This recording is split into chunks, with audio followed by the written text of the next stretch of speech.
Good morning, everyone.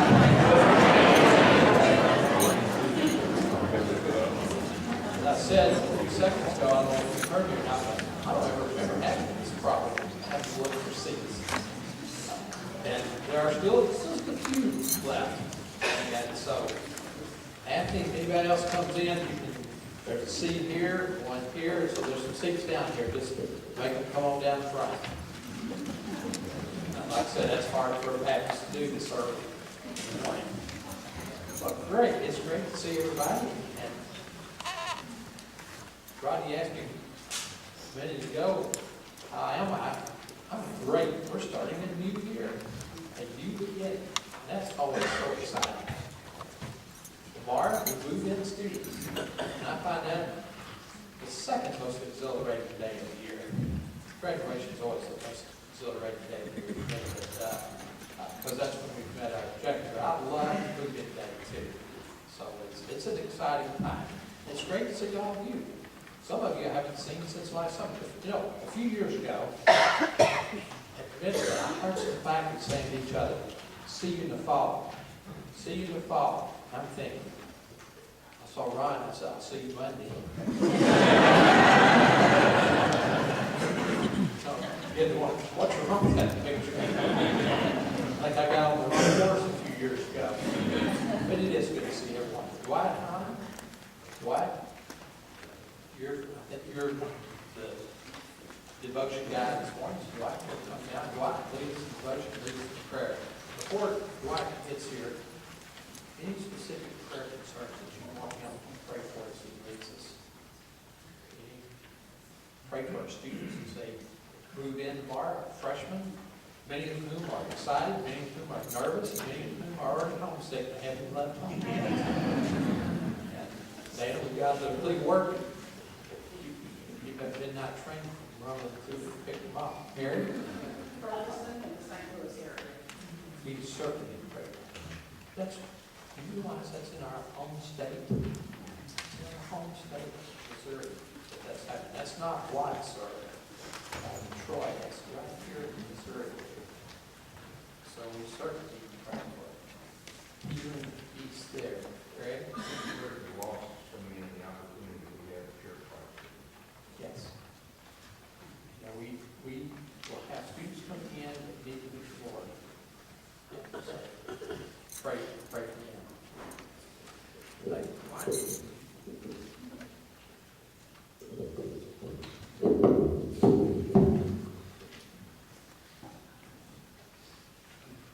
Nervous, excited, homesick. I thought he was describing me for a second.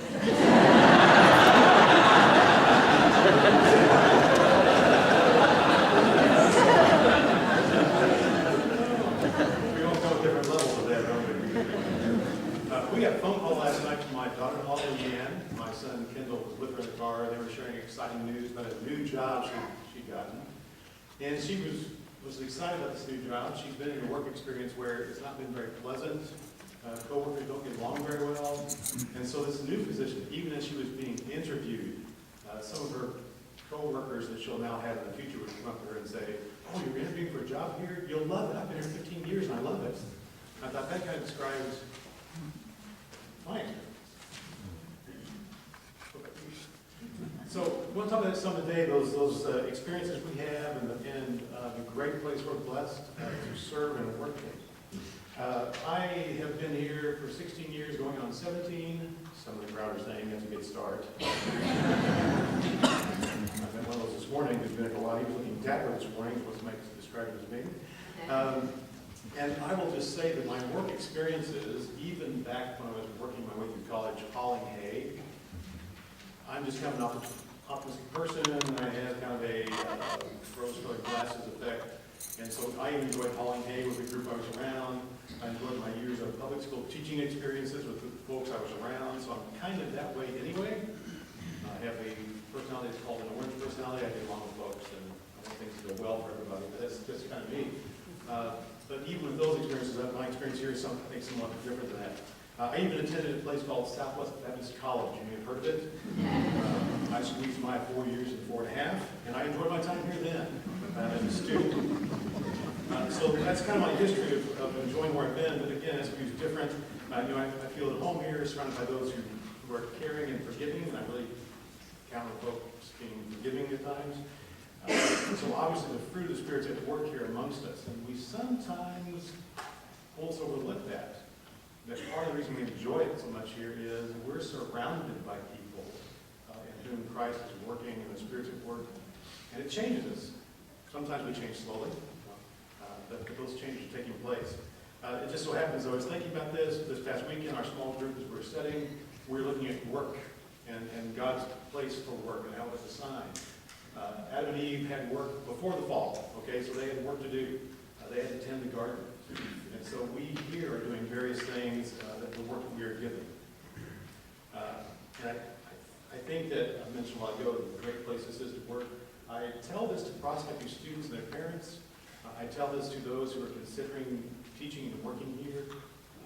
I feel that no matter where you are on this campus, it is a great place to be. One of the verses we looked at this weekend as our small group was working is Colossians 3:23 through 24. And whatever you do it heartily as the Lord and not to men, knowing that from the Lord you will receive the reward of inheritance, for you serve the Lord Christ. So working for the Lord leads me to doing my best. It begins to release me from having my identity all wrapped up in my job. And so that pressure to perform is transformed to a desire to serve with the gifts I'm given with His strength. So, having said all that, on my best days, I come to work with a song of my heart, literally. And I say, sometimes out loud, that I belong to God, I'm here to serve Him, whatever way He chooses. So I want to see each task, each class, even disruptions, as another opportunity to serve. So fulfilling our mission to be Christ-centered, caring, academic community, that's pretty much easy to do when we are doing those things. We do that to fulfill almost well. I really don't want to describe my less than perfect days, less than good days, but you can imagine how a rough day might go. Class is just something to get through. Can't wait to do this class. Each advisee who wants to speak to me is really, an interruption. I feel not to work with that right now. Each phone call breaks my chain of thought, assuming I have a chain of thought going. So, I assume we all have those few days of magic. That's like us. And we, as we grow, we're hoping it's 2 steps forward, 1 step back. We continue to grow and become better at that. So let me just choose and say a few statements here in closing that I think we can mostly agree with. God wants us to be salt and light. I feel that we desire to serve Him. I think we are doing this on this campus. It's obvious from this place we work in that we are salt and light to each other. I think the challenge beyond impact is to impact our culture around us as well. So let me pray for us as we begin another year. And I say begin another year, as Dr. Taylor was saying, some of you it's been going on. Some of you are arriving back today, but some of you are working all summer long. So as we begin this new activity, you're doing a great person. Father, we are so blessed. We thank you for your presence in us. We thank you that you want us to be salt and light. You provide the means to do that. We just want to rest in you and do that. Father, we lift up these situations that are going on around us. We pray for the situation in Ferguson. That the truth will come forth, that peace will reign. And we know that peace can only reign with your presence. And we pray for students who are coming back as they travel, as they come, and even as faculty gather again. Pray for safety and travel. Pray for a good time of moving in. We pray for those students who will be among us who don't know you, that we can be a catalyst for them moving to know you as their Lord and Savior. And Father, as we begin, may we serve you. May we be reminded daily of our desire to serve you in this place. And we pray for your blessing on this institution. We pray. Amen.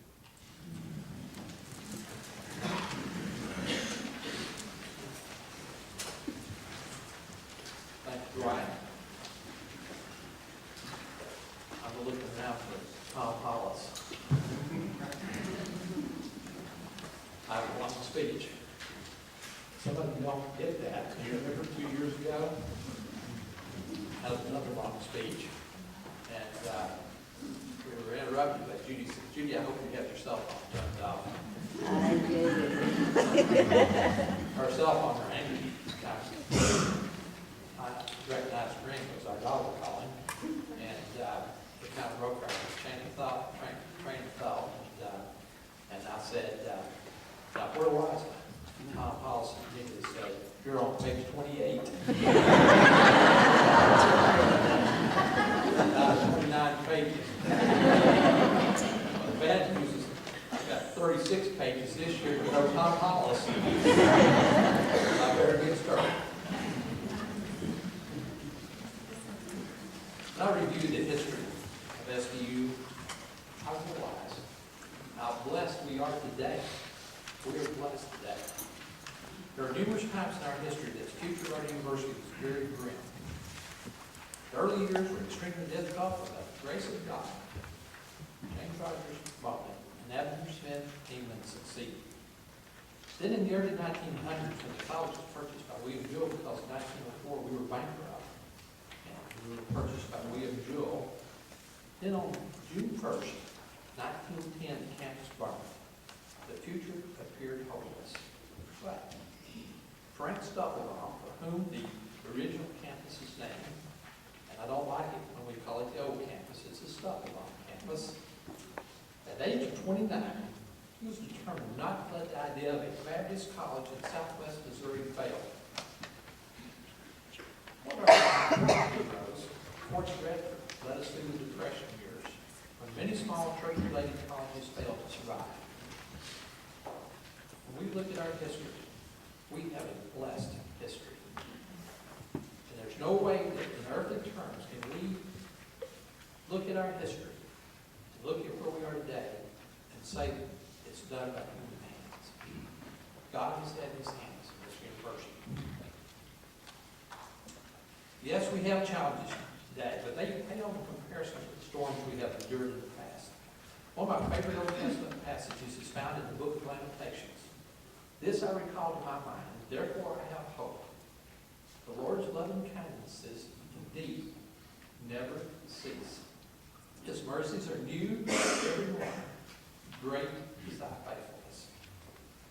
Even when we face the most difficult challenges, Jeremiah's words assure us that God's love, his kindness, and his mercy are with us each and every day. They don't skip a day. They are with us each and every day. Without God's loving kindness and his mercy, SBU would not be here today. God has been faithful to SBU down through the years. Therefore, today, we can tackle our most serious challenges and threats with enthusiasm and confidence. Near the end of the academic year, during late April, we had the staff cherry coke break.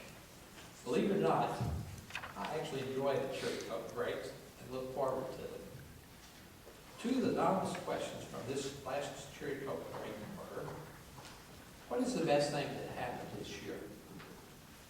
And what was the worst thing that happened this year? I pondered these questions for hours. The first thing that came to my mind when I thought about the worst thing that happened is the drop in the fall enrollment on the Bolivar campus. We dropped from 1,607 students in the fall of 2012 to 1,519 students in the fall of 2013. Even though there were legitimate reasons for the enrollment decline, and many other colleges and universities, actually most colleges and universities experienced smaller enrollments last fall. That did not soften our challenge. This drop from the Bolivar campus was significant and required major adjustments to our preliminary budget. Fortunately, we had an enrollment increase on the Springfield campus, and the physical therapy program grew, reaching its maximum. The total fall enrollment dropped from a record enrollment of 3,864 in 2012 to 3,812 in 2013. Then on December 23rd, we got a call we didn't anticipate and did not want to get. Our propane provider called to notify us that he would no longer be delivering propane. Our contract called for us to pay an average of $1.25 per gallon. At that point, propane was selling for as much as $6 a gallon. Also, propane was scarce, and I had nightmares about cold dorms and cold classrooms. Fortunately, we were able to purchase propane, and the most we paid was $3.35 per gallon. That did in the winter, we had paid $83,000 more than we had budgeted. The winter of 2013, 2014, if you don't remember, was brutal. It was the coldest winter in more than 35 years. We had more than our share of snow and ice. I used to like snow. I don't like it so much now. It costs somewhere between $3,000 and $5,000 every time it snows for snow removal. The winter was a major challenge for us. At the end of the year, we were more than $140,000 over our utilities. We consume a lot of electricity. We consumed a ton of electricity last winter. The fourth major financial challenge for the 2013-2014 year was the reduction in the quality programming of the Missouri Baptist Convention. We budgeted $1,230,000. Based on the convention budget was actually, we could have projected more than that based on their budget, but they didn't reach their budget. And the final amount we received was $1,170,000. This was $60,000 less than we budgeted. But the four major financial challenges, I was fearful we would not balance the budget. As a matter of fact, in the winter months, I didn't think we had a chance of balancing our budget. However, we did in the year of July. I believe this is a testimony to how the state of the university has improved during the past several years. If we had experienced those four financial challenges 5 or 6, 10 years ago, it would have thrown us into a tailspin, and there would have been no hope of balancing the budget in those days. But we did last year, and I think that is a testimony to how our state of the university has improved. Over the past 18 years, we finished in the block 14 years. That is a record that many of our sister institutions would like to have. The second question, from the Cherry Coke break, a lot more fun question. What is the best thing that happened this year? That is much easier to answer. It begins with the accomplishments of our students. Our students had a tremendous year last year. It's amazing how successful our students are in competition with other universities. In Actus, with an entirely new team, did much better than they finished in the top 40 in the national competition. The SBU Speaking Bearcats finished third in the nation at the Pi Kappa Delta National Championship. Our computer information science students are amazing. I'm amazed at what they accomplish. They compete with teams of doctoral students and either win or finish near the top consistently. Our PBL students had another outstanding year. Our fine arts students, theater, music, and art, performed very well. If you've not attended a music or theater performance recently, you are missing one of the great perks of working with SBU. You need to come out and watch our kids perform. They're great. Our fine arts students are outstanding. We also had very successful in athletics, especially on women's teams. The MIAA has 9 championships for women, and our SBU women won 3 of the 9 championships. Women's soccer won the MIAA championship, advanced to the NCAA tournament. Our women's cross-country team won the MIAA championship and finished 12th in the nation at the NCAA National Championship in Spokane, Washington. The women's tennis team won the MIAA regular season championship for the 3rd consecutive year, and the MIAA tournament championship for the 4th consecutive year. They went on to finish in the top 8 at the national championship in Florida. Amazing thing. They're all good students, every one of them. Good students. Both our men's and women's indoor and outdoor track teams had successful years. Several of our student athletes qualifying for the national championship and earning All-American status. Bill Shell won his 2nd Elite 88 award. The Elite 88 recognizes the top academic student that has qualified for the national championship event. Great student, has to be a great athlete to get to that point. And Bill had won one previously. He won his 2nd one this year. Bill and his twin sister Emma were both among the 6 finalists for the Ken B. Jones Award, recognizing the top MIAA male and female athletes of the year. 3 men and 3 women. This award is based on athletic and academic performance as well as community service. Also, we got to host our first track meet on campus in 25 years. And Corey, I know that was a lot of work, but I know it was fun. Baseball had an outstanding year, winning 29 games and making the MIAA tournament for the first time in several years. Our coach, Chris Martin, was recognized as the MIAA Coach of the Year.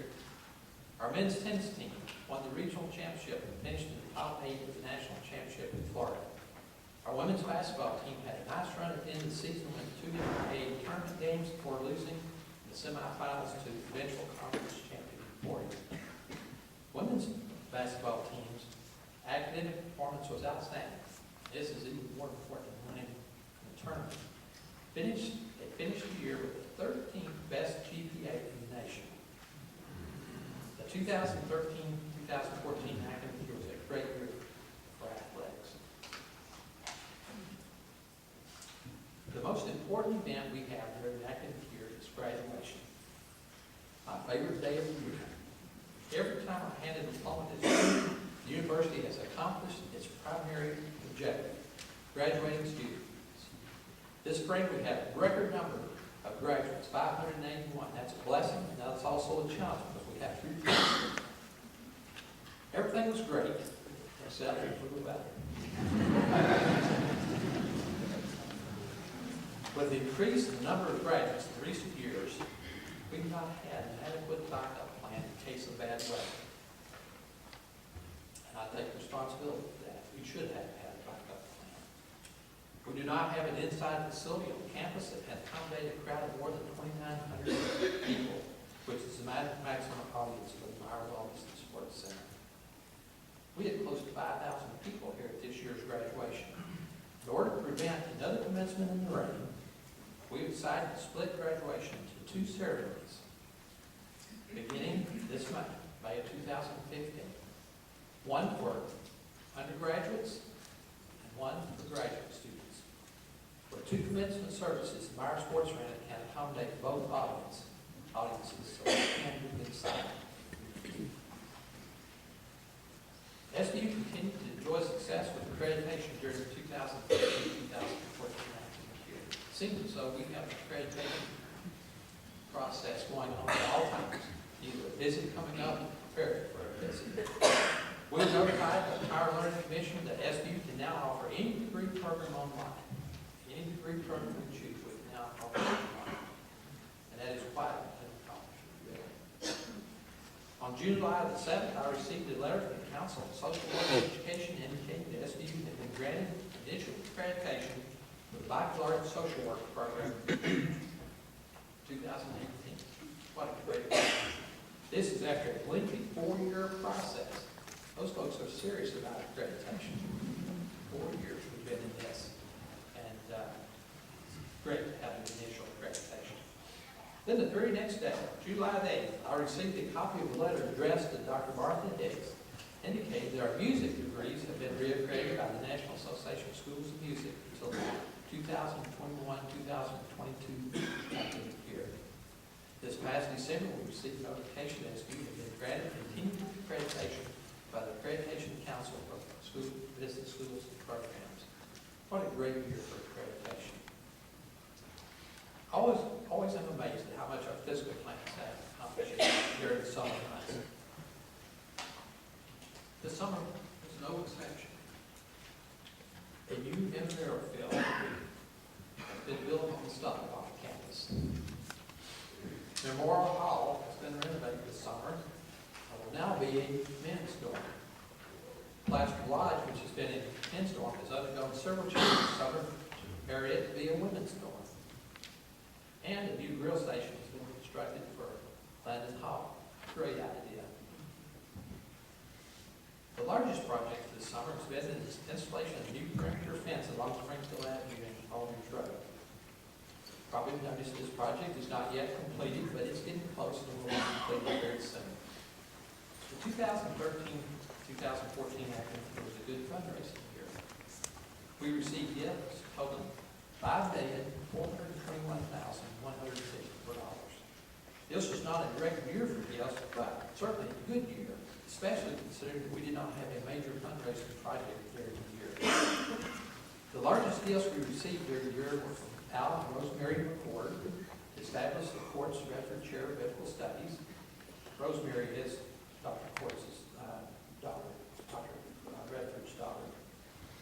And we also received a state gift from Nellie Nicholas for scholarships for students majoring in education from the El Dorado Springs area. These two major gifts have drove endowment to more than $27,144,000.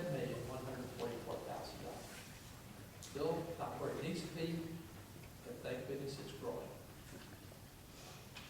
We also had fundraising success in the campaign for the perimeter fence. During the fall board meeting, the trustees gave their approval for us to launch a $250,000 campaign to complete the fence.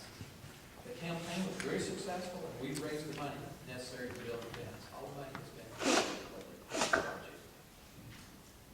During the spring board meeting, the trustees authorized us to begin exploring the campaign to raise funds for the renovation of the Taylor Free Enterprise Center. And I know I've been here a long time because this is the second time we've done that project. By its second year here, we're renovating Taylor, and it needs it again. And secondly, construct a new athletics weight training facility located just west of Placer Stadium, what we commonly refer to as the barn.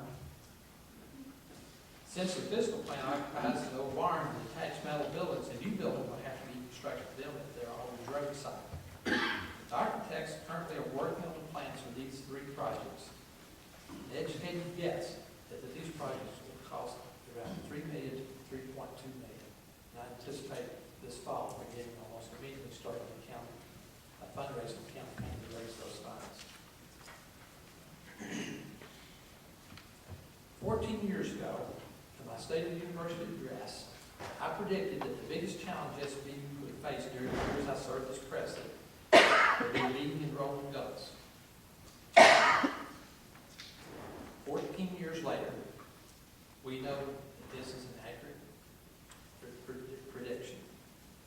Today, meeting enrollment goals for each campus and for our graduate programs remains our single biggest challenge. The competition for students increases every year, especially for the Bolivar campus. The number of high school graduates will not increase in the next 3 or 4 years. Also, demographics are working against us. The population in the Midwest is not growing. To remain competitive in today's market, we must work hard and use effective admission strategies for all recruiting areas. And I think we have this year. During recent years, our goal for Bolivar freshmen has been 450. 3 different times we've had 459 freshmen. I don't know, Derek, probably can't get to 460. I looked so hard for that extra freshman those 3 years. And it's interesting that the 459 occurred on a three-year cycle, 6, 09, 12. This is 15. So we should get 459 again. This year, last year we had over 400 freshmen. We dropped from 459 in 2012 to 400. As I mentioned earlier, there were reasons for that drop. Good reasons for the drop, but that sure didn't solve the challenge. This year we set a goal of 430 freshmen. As of today, we have 426 freshmen registered, 3 with deposits that should get registered today, tomorrow, or Friday. There we've got to find one more. I should look at these counselors here. You've got to go out and find one more. And the likelihood of that happening is fairly high. So I think we'll reach our goal of 430. With all the challenges we have faced during the year, I think this is a remarkable accomplishment.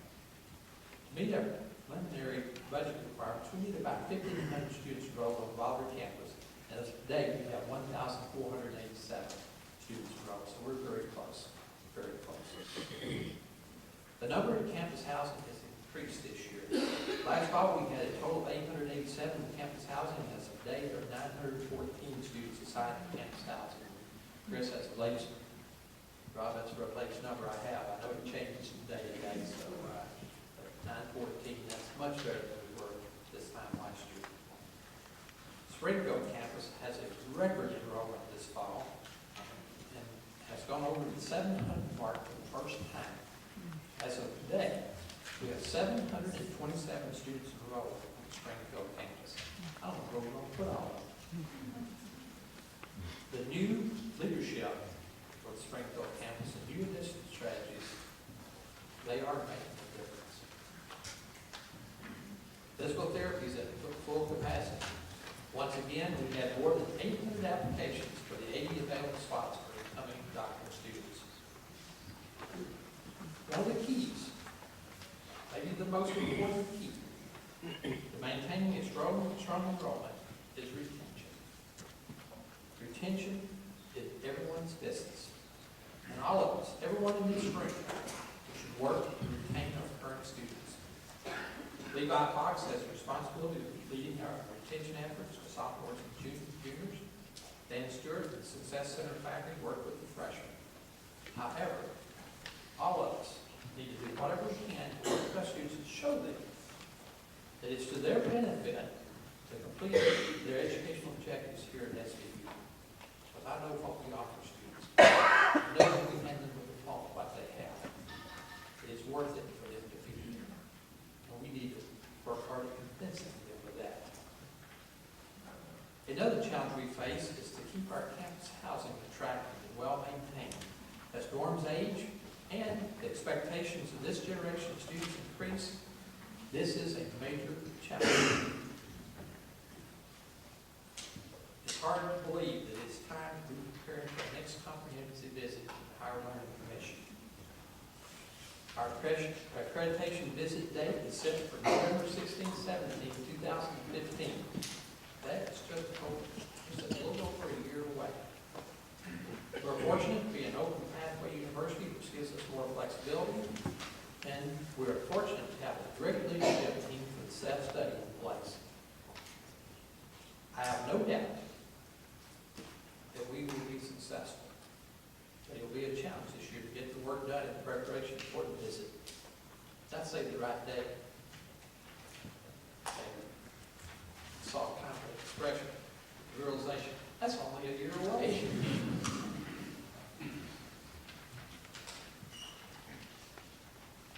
We also face multiple external challenges. Regulations from the government, especially the federal government, grow every year. Every year we have new regulations that we have to deal with. Also, mandates from the federal government can run counter to our religious beliefs. Some of the provisions of the Affordable Care Act are contrary to our beliefs. We won a first-round victory when the Green family and Bobby won the Supreme Court case. However, we know that those of us who believe in the sanctity of life and biblical-based sexual morality will continue to face challenges because our beliefs are counter to the prevailing culture. Another government mandate which we are required to address is VAWA. You're going to be hearing a lot that new word a lot, VAWA, Violence Against Women Act. This law requires everyone, every student, every single student, and every employee to receive training on violence against women. I certainly applaud the intent of VAWA. This is important, but the requirements are challenging for us in higher ed. And failure to fulfill the requirements VAWA can be devastating. Sister institutions already have received significant fines for not meeting requirements already in place. Also, there appears to be a new emphasis on Title IX. I shouldn't say it appears. There is new emphasis on Title IX under the current administration. The Clery Act. Some of you may not be familiar with the Clery Act. Clery Act requires comprehensive reports of all crimes committed on or near campus, and the reporting guidelines for Clery certainly increased. All these issues are challenging for all universities, not just SVU, but all our sister institutions as well. In order to ensure that SVU meets these challenges, I've appointed a Title IX compliance committee. The chair for the committee is Carol Kelly, our Director of Human Resources. I've asked 5 people representing different segments of campus to serve as deputy chairs, with the option of appointing 5 subcommittees. We may not have 5 subcommittees, but that structure is certainly there. They are Allison Langford, Deputy Chair for Faculty, Ashley Dinwiddie, Deputy Chair for Staff, Rob Harris, Deputy Chair for Students, Gina Whitehead, Deputy Chair for Athletics, and Mark Grabowski, Deputy Chair for Safety and Security. This committee is charged with the task of ensuring that SBU is in compliance with Title IX requirements, VAWA requirements, and is properly reporting to meet the requirements of the Clarity Act. Carolyn Kelly and Rob Harris and Mark Grabowski will discuss some of the challenges we face with VAWA and Title IX compliance later this morning. One of the major issues Christian colleges and universities will be facing over the next few years is the challenge of the LGBT community. Again, our position based on biblical principles is countercultural. One of the major concerns I have is the challenge to our right to hire based on our principles and expectations. Every person in this room, you were hired, signed with principles and expectations. And up to this point, we've been protected. But I know that this challenge will continue, and we must do all we can to defend our right to hire faculty and staff based on our religious beliefs and based on our principles and expectations. Earlier this summer, Gordon College was put on notice that their accreditation status with the New England Association of Schools and Colleges will be under review this fall. This was in response to an article that challenged statements made by the president of Gordon College, Michael Lindsay. In speech, Lindsay had outlined Gordon's position on sexual morality. Gordon is a CCCU school, as we are, located in the Boston area. Gordon College has been accredited for years by the New England Association of Schools and Colleges and is considered a top-notch academic institution. And nothing has changed since they received their last 10-year accreditation. How could their accreditation status be in jeopardy, be challenged, be under review? This is a question that many are asking, especially our CCCU leaders. The president of the New England Association of Schools and Colleges has received a great deal of criticism since she made the statement that Gordon's accreditation would be reviewed. However, even though there's been criticism, however, this action gives us a glimpse of the attitude toward Christian universities that is held by some leaders of accredited bodies. George Fox University, Quaker School in Oregon, Melissa Sarko's alma mater, has been dealing with the challenge from a transgender student, a female student who is still female but claims to be male and is demanding to live in the men's dorm. When the transgender student's request is denied, the student has threatened legal action. There have been demonstrations on the campus, and their president, Robin Baker, told me that every day there's been someone attacking the university for not allowing the student the privilege of choosing their preferred gender dorm. Sexuality is a major issue today, and the Christian university has to be prepared to address the controversial issue of human sexuality. It certainly has been a topic at recent CCU meetings. In September, I'll be attending a 2-day CCU presence colloquium on sexuality. And it's interesting. Usually these presence colloquiums sponsored by CCCU will draw about 50 of the 120 presidents. Last time I checked, there were 105 signed up for this one. Because everybody's nervous about this. One of the most significant accomplishments we had during the summer and spring is the recruitment of new faculty, new coaches, and new staff members. This fall, we have 17 new faculty. Bill, in my 19 years, this is my 19th beginning. This is the most we've ever had. 3 new head coaches. Mike, that's unusual. I think you have 12 head coaches. 3 new head coaches. 36 new staff members. Newest members of the SBU family, you've joined a wonderful community of scholars, including faculty and staff who are committed to the mission of the university. Our mission statement defines who we are as a university. Southwest Baptist University is a Christ-centered, caring, academic community preparing students to be servant leaders in the local society. Many of you have inquired about Judy. Judy is here, and she is still the most beautiful.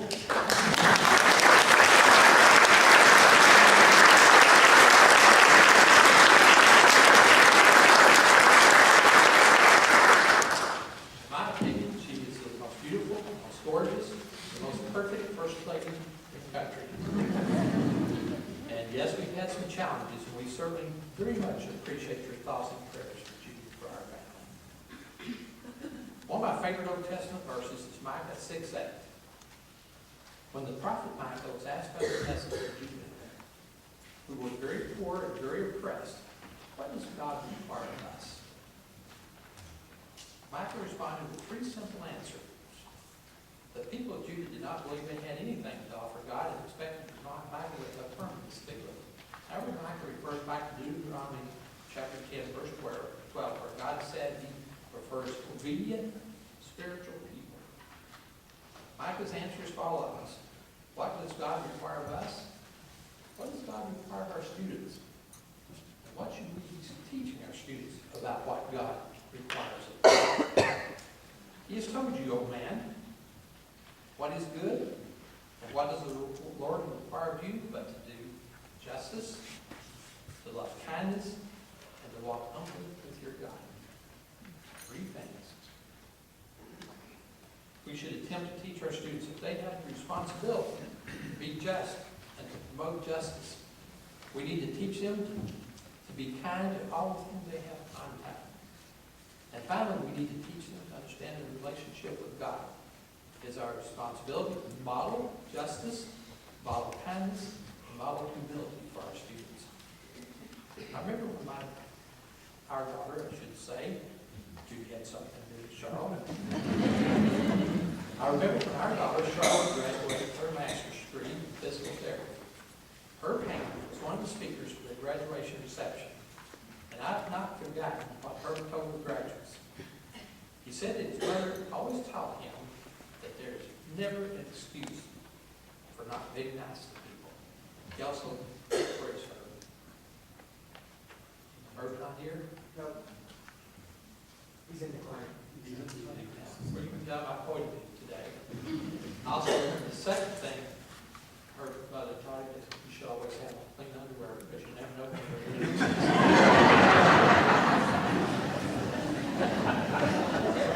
that time. Yes, sir.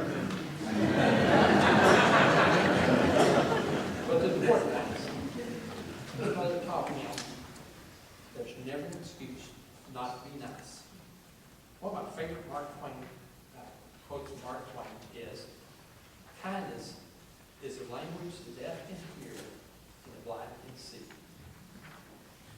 As we begin the new academic year, my challenge for all of us is to live out the SB mission statement on a daily basis and to do our best to model Micah's answer to his people 2,600 years ago. To do justice, to love kindness, and to walk humbly with our God. Thank you.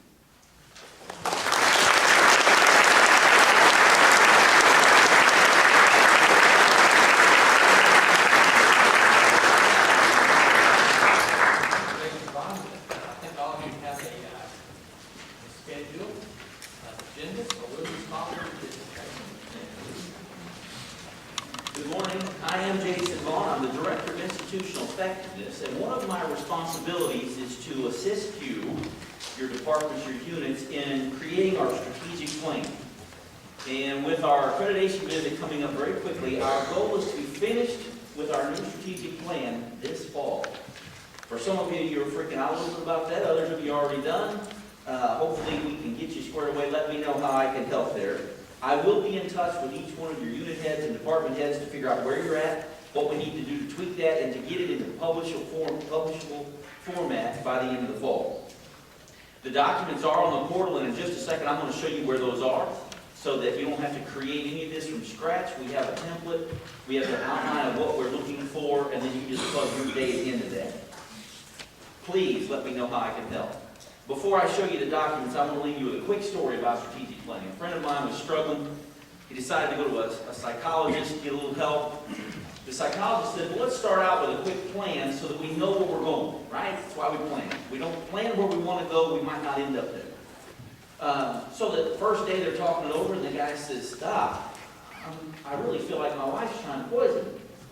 And so after they got done, the doc said, well, I'll take that on. Let me talk to your wife, and next time we meet, we'll discuss it. They left, parted ways, and the next week they got back together. And when they got down to that number on the strategic plan, the guy turns, or my friend turns to the doc and says, well, what'd you find? He said, well, I talked to your wife. Spent 3 or 4 hours with your wife. He said, well, what'd you find out? He said, my advice, drink the poison. Let's hope, as you examine your cards, you don't come up with anything that direction. So, but we do need to plan to see where we're going. Real quickly, I'm going to move up the computer to show you where those documents are and let me know how institutional effectiveness can support you. We'll be glad to do that.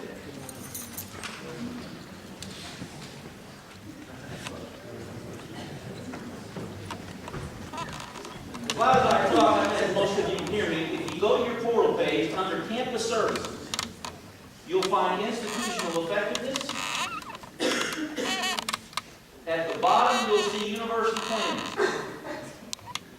Once inside there, you're going to see Current Planning Documents. In here are all of the templates that you need to get you where we need to go. There's the terminology, everything defined here. The final one we want is this Unit Department Strategic Planning Publishable Format template. When you open this, it is not going to be what you want. You have to fill in your information, okay? Don't just change the name and send it back to me. You're not quite there. But it has the layout of what you want. If you want to see a completed one, the wonderful thing is we already have one department that's done. So and it's not mine. I need to finish mine. We have one that's done, and he has agreed to let me share that. And so if you want to see a completed one, I'll be glad to share that. His is not what you're shooting for. Yours is yours. But it is the layout, the type of things we're shooting for. Again, let me know how I can help. I think I'm passing it off now to Bill. Oh, no, sorry. Yes, question. I noticed you're in Internet Explorer. That doesn't work in Google Chrome, right? That's correct. The portal is a Microsoft product and works best in IE. Won't work very good in Mozilla, won't work in Chrome. Use IE. That's where you get all your functionality. If you'll contact the help desk, they can help you use those other browsers. Okay, so there are ways if you contact help desk. Thanks, David. Any other questions? Thanks.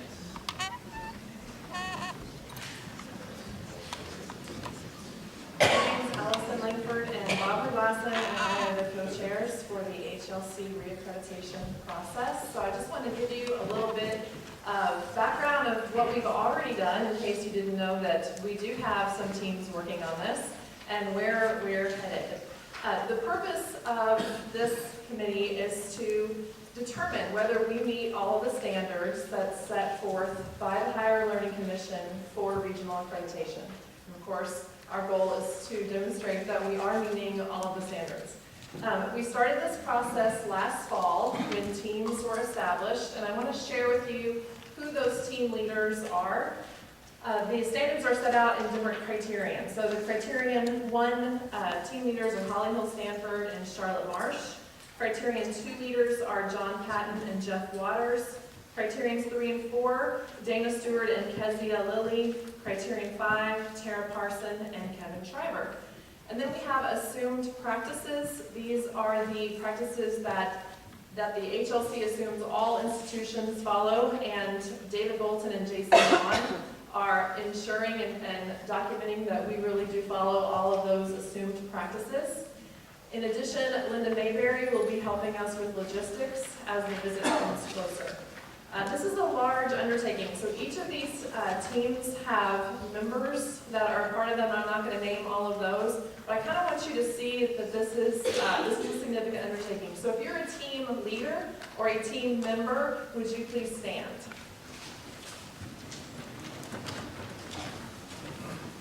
Woo.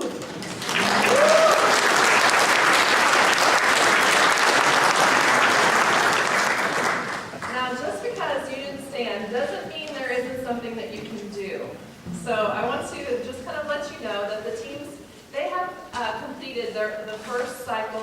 of evidence gathering. And pretty soon, we'll be looking at the initial evidence that we've gathered to determine whether we are meeting those criteria and all the different components, what our strengths are, and making sure that we have evidence that really supports that.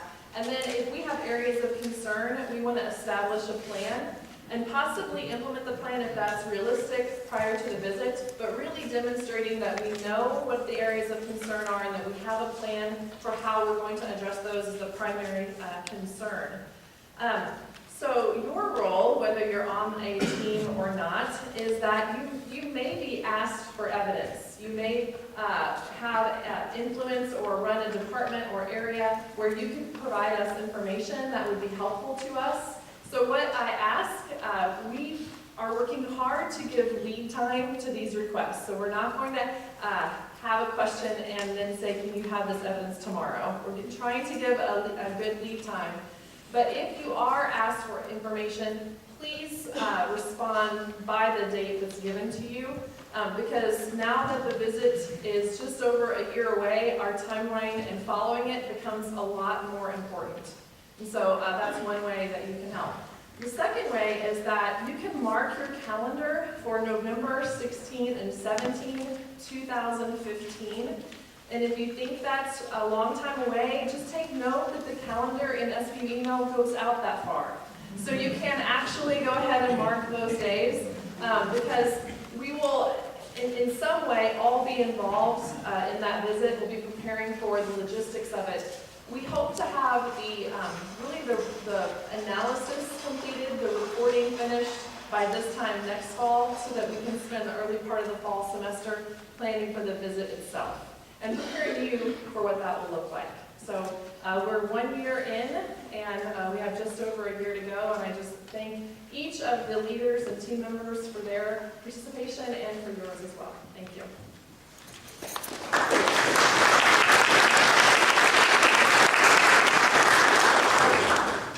Thank you, Allison and Bob, and so many others for your great work on this so far. Let's take just a moment and stand and stretch before I make the introduction.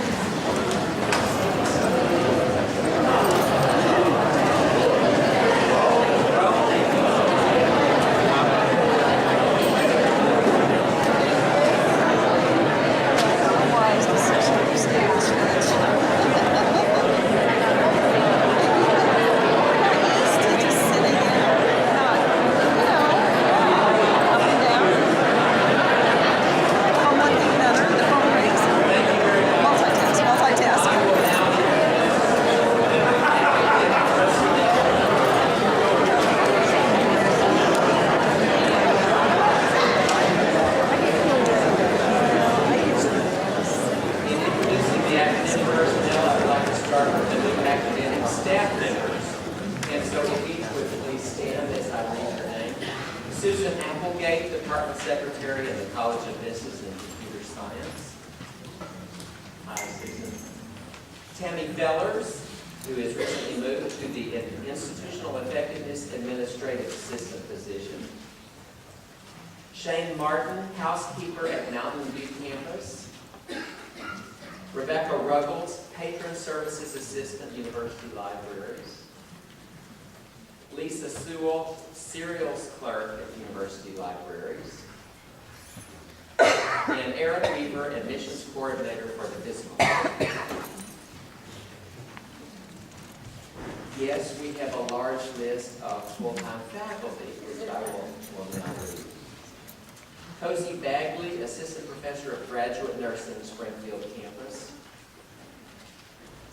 Levi Bridge, Instructor of Business Administration. Angie Brown Peterson, Assistant Professor of Business Administration. Welcome back. Katie Clancy, Lecturer and Academic Advisor for the Springfield Campus. Coleman Crenshaw, Instructor of Theater. Angela Ham, Instructor of Social Work. Angela's one or two that we hired yesterday, so it's been a lot of process. It's good to see you at work today. lecturer of athletic training. Soccer. All right, good, Val with soccer. Dawn Katzer, instructor of art. Abby Kimberling, instructor of university studies.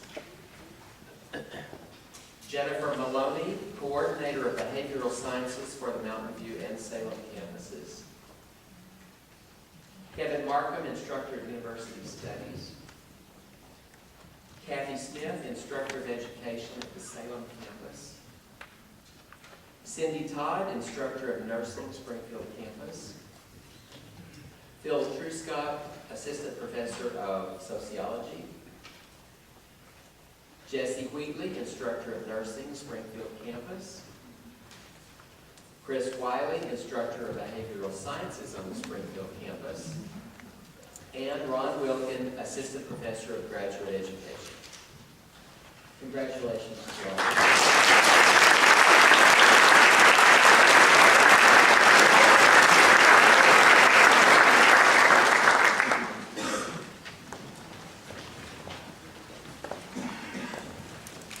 Good morning, everyone. We have 4 individuals to introduce in athletics.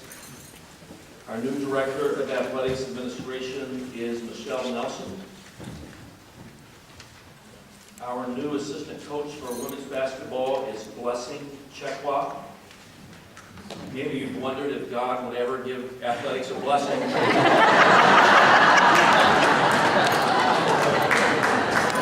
has. Our new volleyball coach is Kyra George, and is my understanding that she's at practice right now. It's Kyra here. And our new head men's basketball coach is Clark Sheehy. Thank you.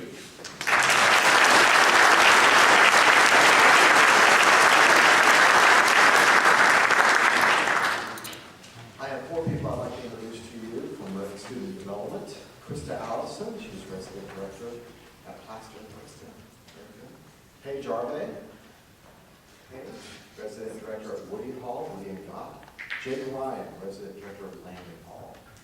I'd also like to introduce to you Aubrey Brown. Aubrey comes to us through the journeyman program. She's just spent 2 years in Peru, and she's finishing up the journeyman program here on campus. She'll be working with University Ministries. Aubrey, thank you.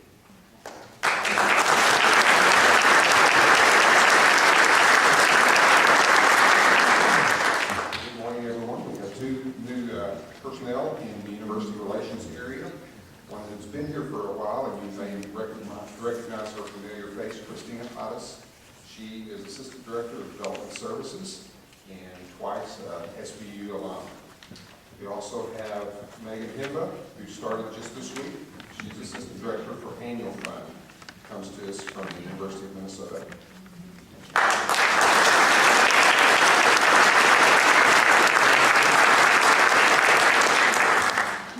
Good morning. We have 3 new personnel in extended learning and information and technology services. First one is Cassandra Jennings. She is our coordinator of online independent study and online bill credit, and it's also her birthday today. In information and technology services, I'd like to introduce Angie Carr, who will be our learning management support specialist, and Ben Metter, who will be our help desk technician at the Springfield Center. Thank you. Welcome.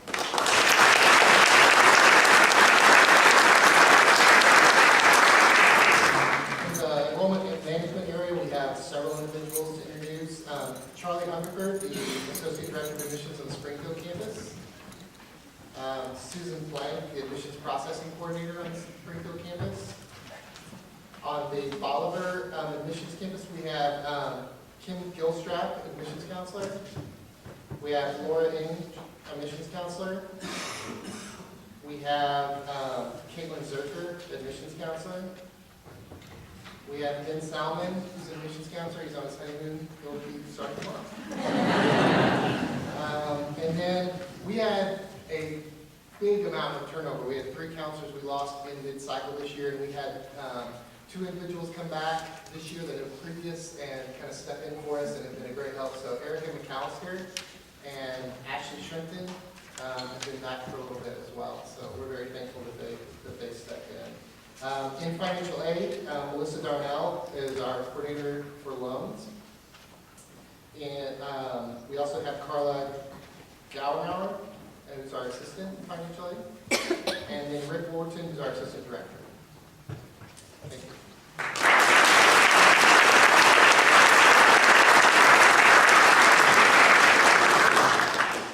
In general administration, we have a number of people.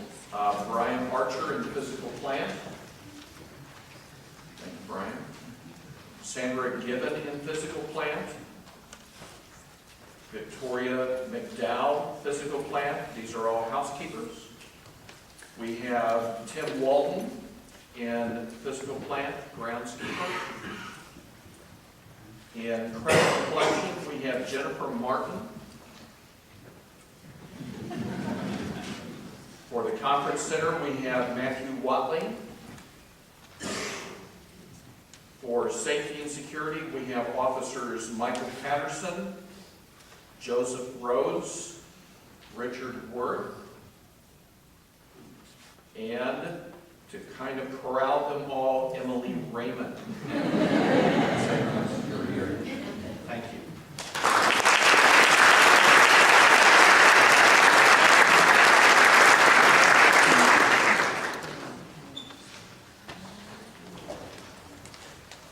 I would like to mention we have a new cabinet member. As of about 2 weeks ago, we did a national search for the new vice president for enrollment management to replace Stephanie Miller, and Darren Crowder is now on the cabinet. So Darren, congratulations.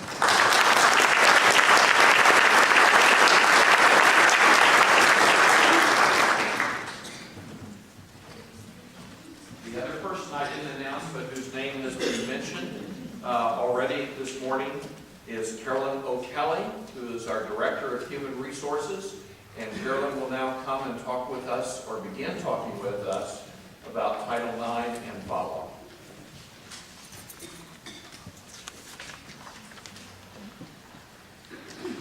Thanks, Ron. I am Carolyn O'Kelly, the new Director of HR. This is my very first faculty staff workshop and I get to speak. No pressure there. A couple of things. In Human Resources, we are here to serve you. We're here to help you. So that's kind of a change from our student population. So I wanted to put that out there.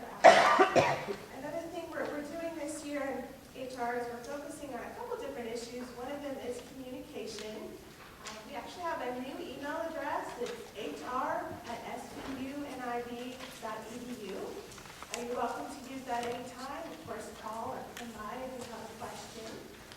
Another thing we'll be doing is the portal. We'll kind of be revamping that a little bit, try to get some of those forms you use on a regular basis right up front so that they're easy to find. We'll have some links to benefit sites, so they're easy to find as well, so look for that. Open enrollment. You've heard of open enrollment probably, and we'll be having a little change this year. We're pushing it back just a few weeks to November. So the dates are actually Monday, November 3rd through Monday, November 24th. That will give us plenty of time to find the best benefits for the best price. And also prepare a communication piece that we can present to you, and you'll have that information ready to go. And save the date, because Thursday, November 6th, we'll be having our Benefits and Wellness Expo. In addition to having our benefit vendors come out, we'll have a lunch. We'll also have some sessions in the afternoon for the folks who are interested in learning more about retirement, for example. You can sit down for 15 minutes and a quick presentation, or AFLAC, or one of those other benefits. We'll have some sessions going on in the afternoon for that on November 6th. The other focus for our department this year is on training, which brings us to our topic today. We are talking about, as Dr. Taylor mentioned, VAWA. So what is a VAWA? It's the Violence Against Women Act, and we'll talk a little bit about the history of that act and why we need to pursue some further training with it. We'll talk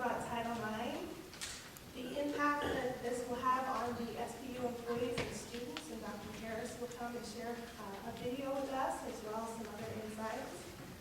We'll also talk about the effects on campus security authorities. What is a campus security authority? Are you one? What do you need to do? We'll talk about that, and then kind of a timeline on some of our training that we'll have. I look forward to this year. VAWA was actually signed into law in 1994, so it's not a new law. It was actually signed by Joe Biden, current vice president, so he's a senator at the time. The act did a couple of things in 94. It established the Office on Violence Against Women within the Department of Justice. Prior to that time, there was nothing set up to handle those cases. The act actually improved the criminal justice response. Funding was established to help with prosecution on violent crimes against women, investigations that had not been in place prior to that time. And one of the other things the act did is it ensured that families and victims have access to resources they need. Things like hotlines. You're familiar with those domestic violence hotlines we have.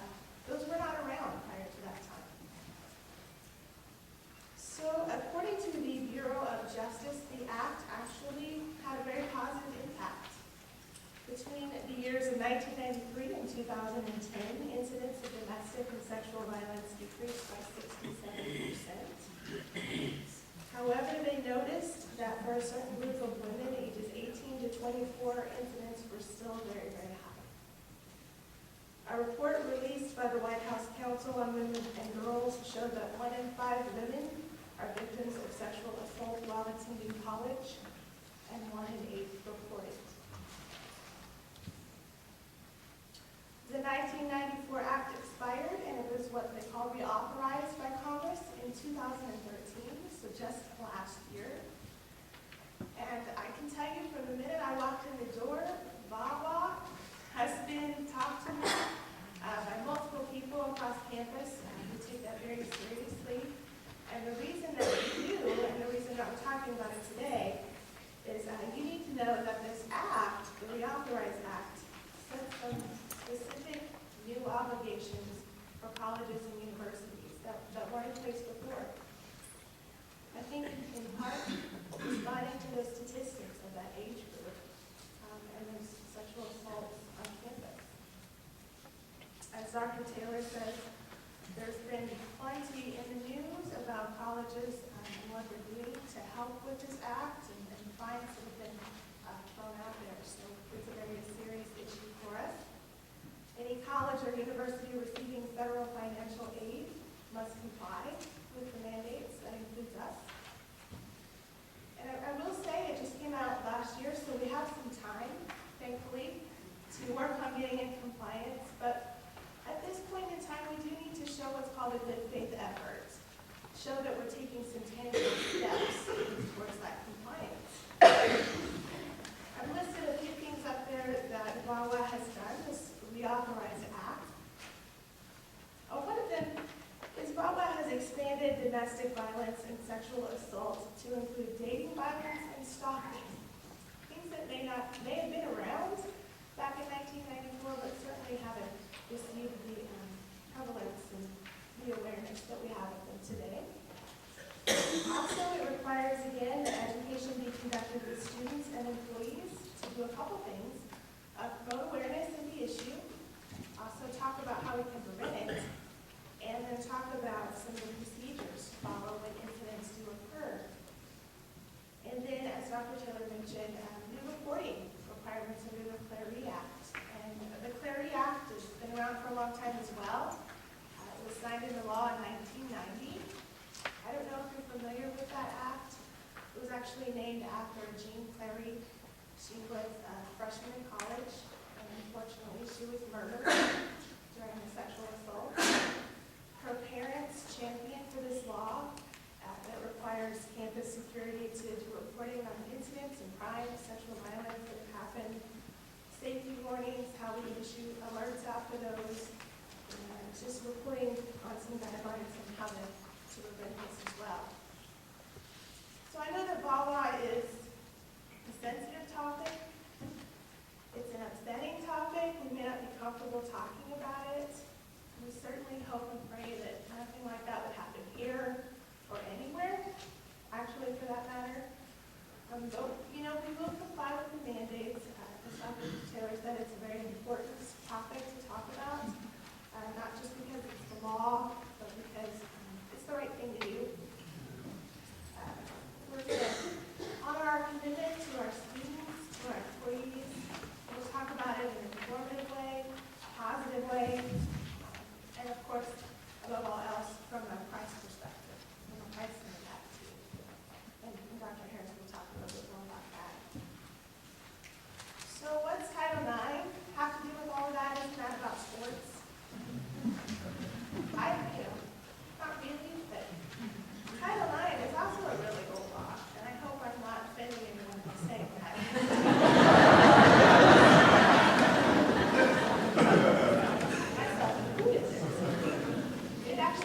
statute at all about sports in high school or colleges. I will read you what it says briefly. No person in the United States shall on the basis of sex be excluded from participation in, be denied the benefits of, or be subjected to discrimination under any education program or activity receiving federal financial assistance. And from that, they got, okay, you gotta have softball. So, that makes sense.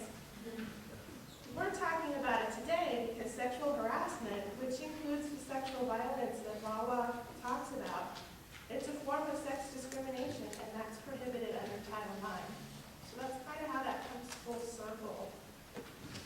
In 2011, the U.S. Department of Education put out a Dear Colleague letter to everyone because they had so many colleges and universities contacting them saying, how do we implement this? What are the guidelines? We know we're supposed to prohibit this sexual violence. How does that work? So they established this Dear Colleague letter, and also Vice President Biden was part of that letter as well. So kind of come full circle there.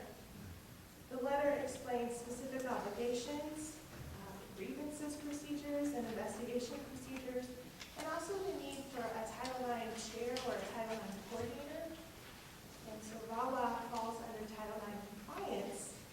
And here's again our Title IX compliance committee, which I am the chair of. Again, we take this very seriously. We have our committee in place. We'll be hearing some more about training that will be coming. And I'm going to turn it over to Dr. Williams, who will talk a little bit more about the impact that this will have on you and our students.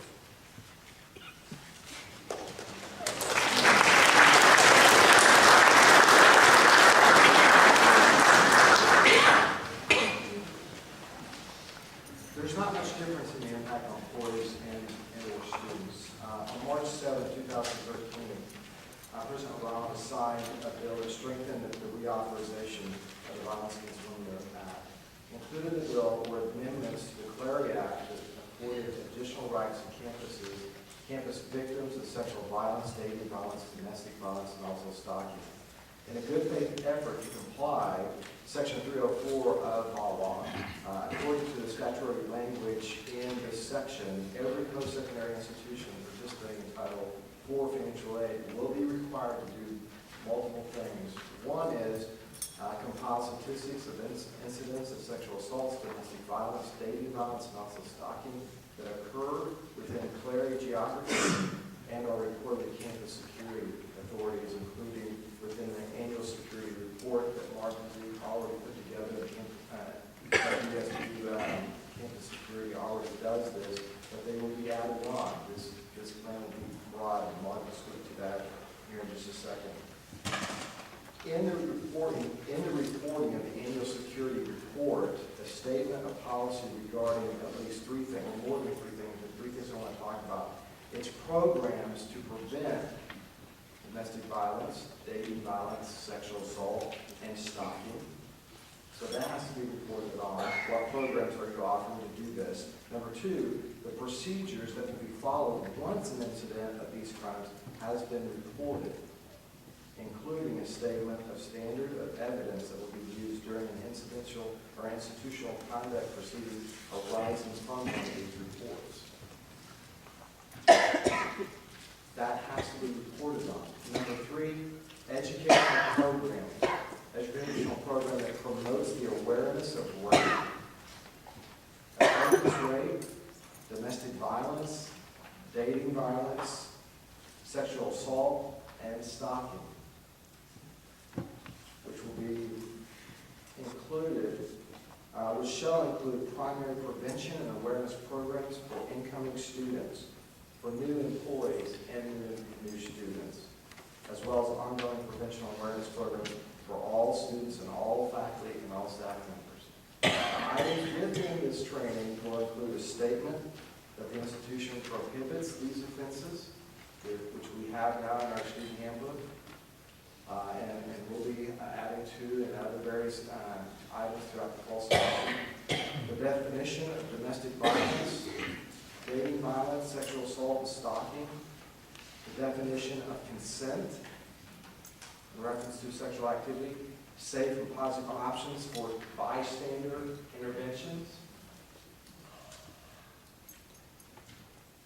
And lastly, information on risk reduction and recognize warning signs of abusive behavior. These are sensitive and topics that kind of bring everyone's attention to kind of a high alert.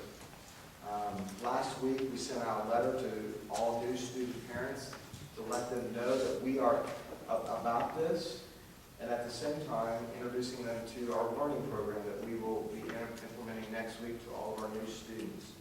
We've opted not to do an orientation like this, but we've opted to use a recognized business called EverFi to help us with implementing an online educational program. This tutorial will take about 45 minutes. It's a good, solid program.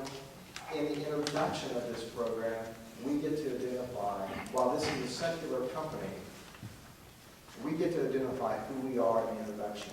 We get to identify our standards, our principles, our expectations. We get to approach it in a Christ-centered way that talk about a real topic. And so with that, I would like to introduce to you a video. It takes a little short video, about 3 minutes, to you. If you'll... Yes.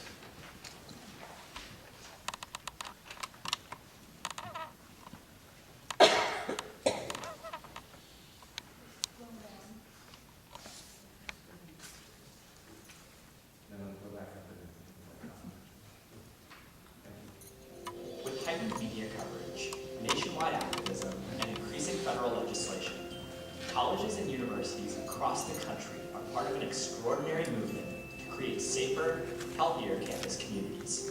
For the past 13 years, EverFi has been the leading voice in wellness promotion among institutions of higher education. In partnership with renowned researchers and campus sexual assault prevention experts, EverFi has developed a state-of-the-art online education approach to addressing this critical threat to student wellness and success. Haven combines the power of cutting-edge technology, interactive digital media, and evidence-based content to provide a comprehensive and engaging learning experience for students. Haven helps campuses meet the pressing challenges of population-level prevention and compliance with federal mandates, all while providing critical data insights to inform and enhance ongoing educational efforts. Most students on campus want to have healthy relationships and want to intervene in problematic situations. Haven helps students identify their personal strengths, become more aware of opportunities to make a difference, and feel they have the skills and support to spark change on their campus. The focus of Haven is on reinforcing healthy attitudes and behaviors, but also making students aware of how they can live their values on campus. Beyond providing students with important definitions of key terms like sexual assault, dating violence, and stalking, Haven provides realistic scenarios for students to recognize red flags. Haven recognizes the challenges students face, like understanding how alcohol impacts consent. This critical information culminates in rich, in-depth scenarios to generate awareness of opportunities to intervene. By drawing out the scenarios to show an escalation of problematic behaviors, students become aware of the active role they can play at multiple times and in multiple ways. Haven's rich data reports and in-depth partner guide help to inform and enhance ongoing programming. With hundreds of campuses using Haven, EverFi partners gain cutting-edge insights from the largest data set in the world on student attitudes, behaviors, perceptions, and experiences related to sexual assault. Year after year, Haven reaches nearly 500,000 college students. We are currently in the midst of an unprecedented movement to positively transform our campuses. Colleges and universities have an enormous and critical opportunity to put an end to sexual violence. Make Haven your next bold step forward towards leadership and innovation for prevention and safety on your campus. This is an introduction to the online video educational program that our new students will be going through. It's a solid program, it's a good program. We want to make sure that we communicate effectively to our students that there is a process in place. We want to encourage reporting. If an incident occurs, tell the right people. In the past, we have not done this well. We have communicated it, but it's been in places in secluded areas, maybe in the handbook. Who reads the handbook? Maybe it's in individual discussions within dorms. But it is a mandate, but because of our Christian nature, we want to make sure that we're doing an excellent job in telling students, this is a problem, it's a real problem, and there's help. So with that, I'd like to ask Mark to come up and talk about clarity.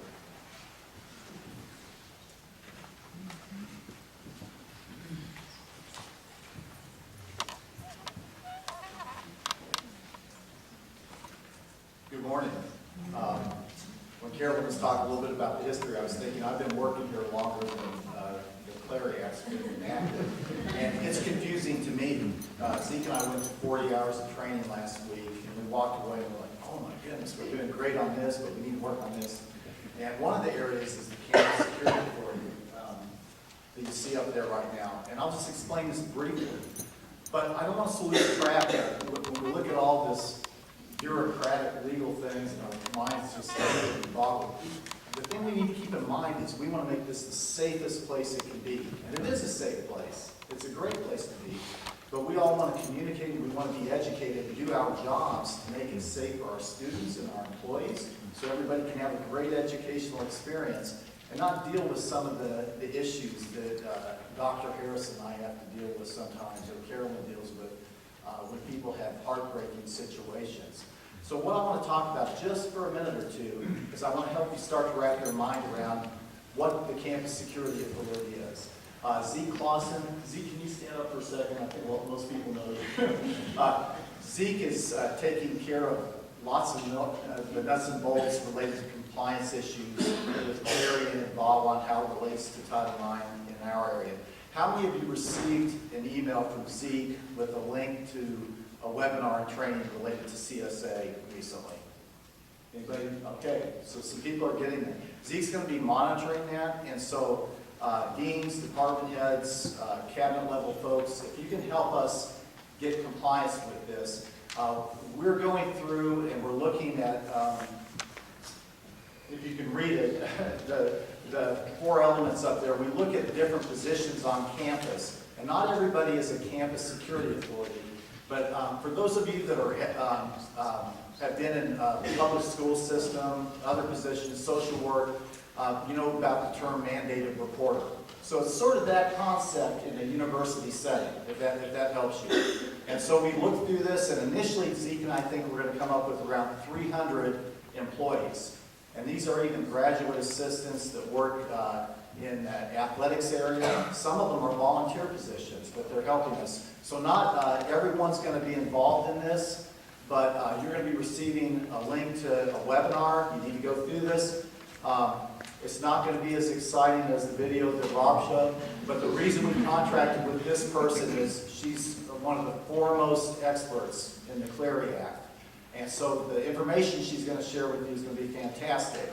And so the whole goal of this thing is so you understand what needs to be reported, so we don't have a situation like my undergraduate alma mater, Penn State, what we've been through the last few years has been very difficult. And so that's an example of a place that sort of spurred on a lot of this stuff.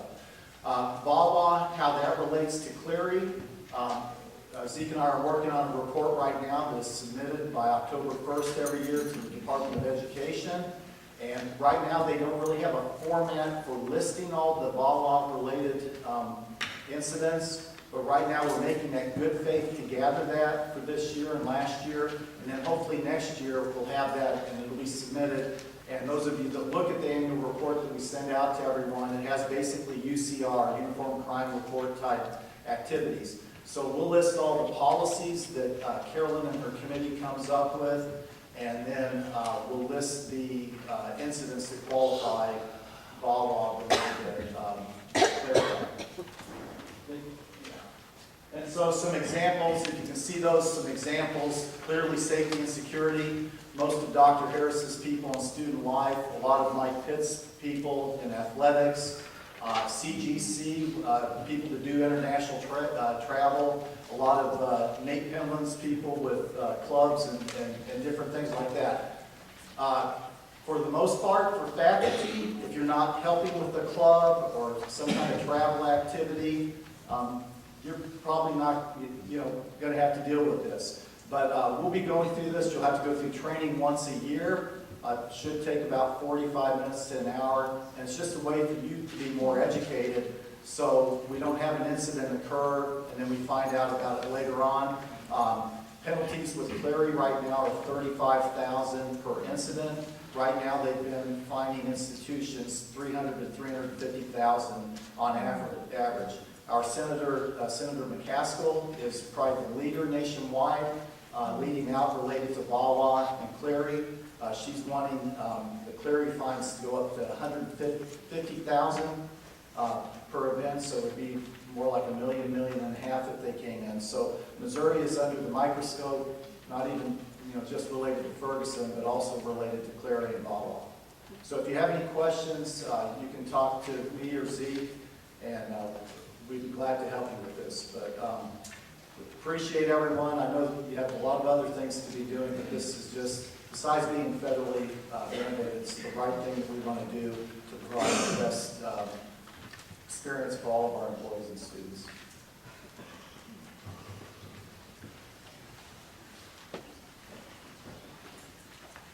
Just to wrap everything up, I want to give you kind of a timeline again of what we're looking at with this training. This ESA training is happening now, so emails are going out. This student training for our new incoming students are happening this semester. They'll be getting that online training. New employees and current employees will also kind of piggyback that training. To Mark's point, your career probably won't be as exciting as the student training, but we'll have that for you as well. And the goal and what we will comply with is we want to be in full compliance by October 2015 when an annual report comes out with the Clary Act. So I appreciate your time. Thank you very much.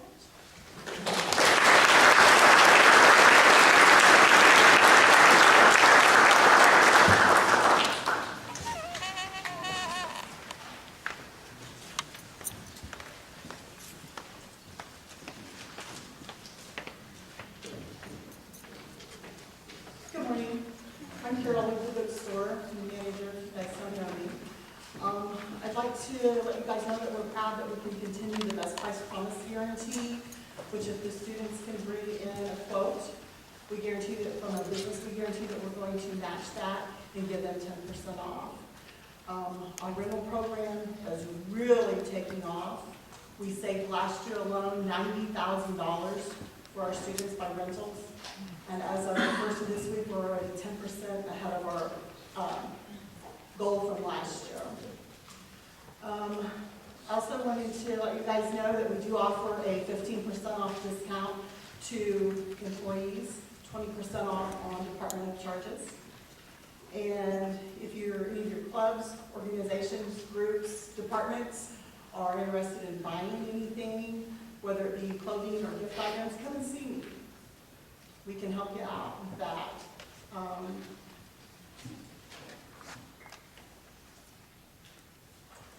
That's all I have.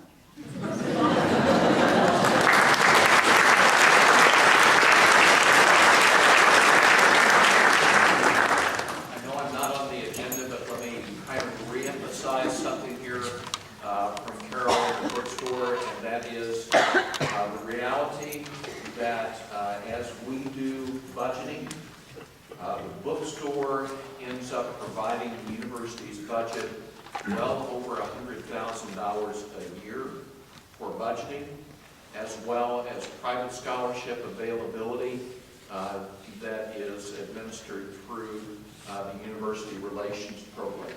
So it's not, the philanthropic things that she says are fine, but from the budget side, you need to hear that as well.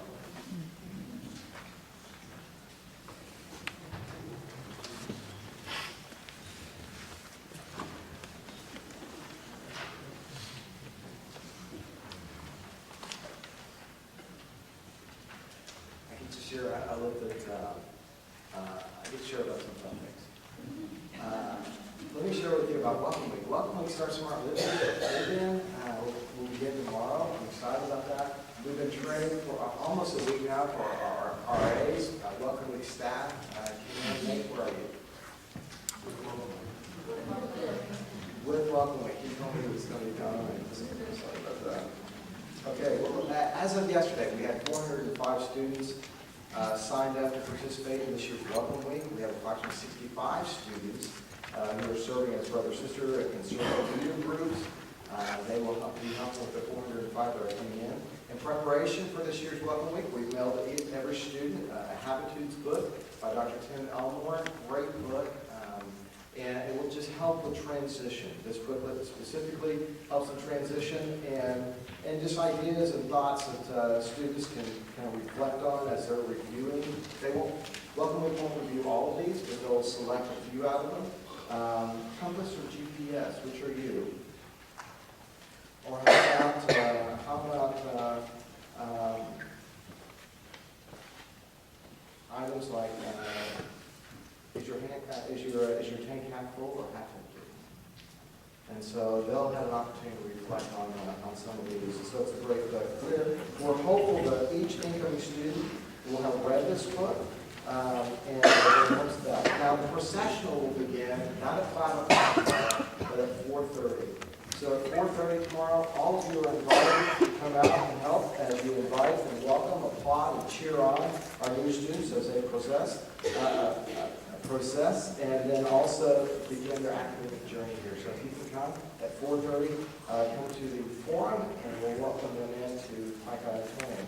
In the meantime, a hearty thank you goes out to all those who will be Welcome Week student group hosts in their homes on August 23rd, this Saturday. Based on past survey results, the students love going into faculty homes and faculty and staff homes and doing this. This is a valuable time that they've reported to us, a time that they can relax, get away, and also from their student groups, and then all of a sudden start making a transition. And these are real people who are going to be a part of my life and my journey, and this is an important time. So currently we have 21 faculty and staff members who have volunteered and made their homes available for Saturday night's welcome meal, so thank you very much. If you'd like to be a host, we are looking for 10 more.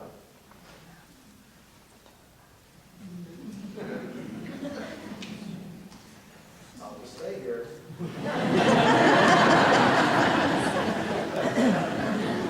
Consider the numbers, though. We have 405 that will be divided up among 20. We can start dwindling those numbers down to a smaller amount if there are more volunteers. It's an important time.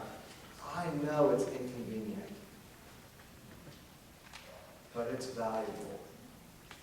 My wife and my wife will prepare chicken spaghetti, and I'll prepare dessert. For those of you who don't know, I enjoy culinary things.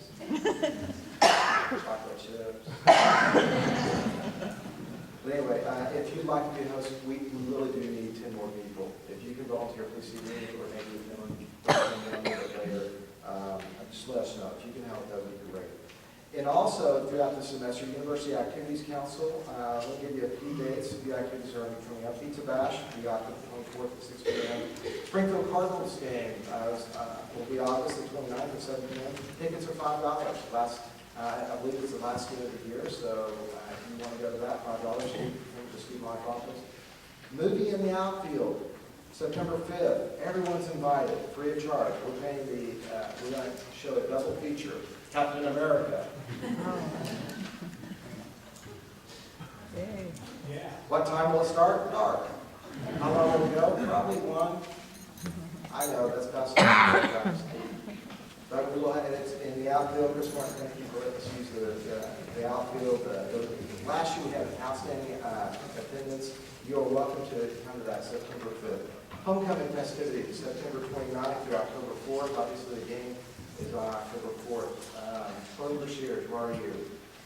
All of you saw Perlene outside, standing by a table, asking for volunteers. If you can help with helping her and helping the committee with, there are volunteers that are needed there, especially for Friday and Saturday. Sign up sheet with Perlene registration booth. Need help with the registration booth. Also need help with the Bearcat Bash setup during the event, and also tear down and clean everything up. So if you can help, if you would help, see Perlene in regard to helping with homecoming. Thank you. Okay. All right. Well, in residence life, Dr. Taylor's already shared a little bit. We have different numbers, but that's okay. We're going with 914 residents.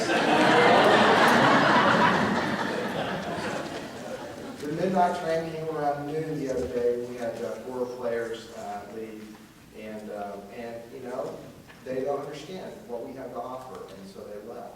And we wish them the best. But right now we're at 910 residents in the dorm, which is greater than we had last year at this time.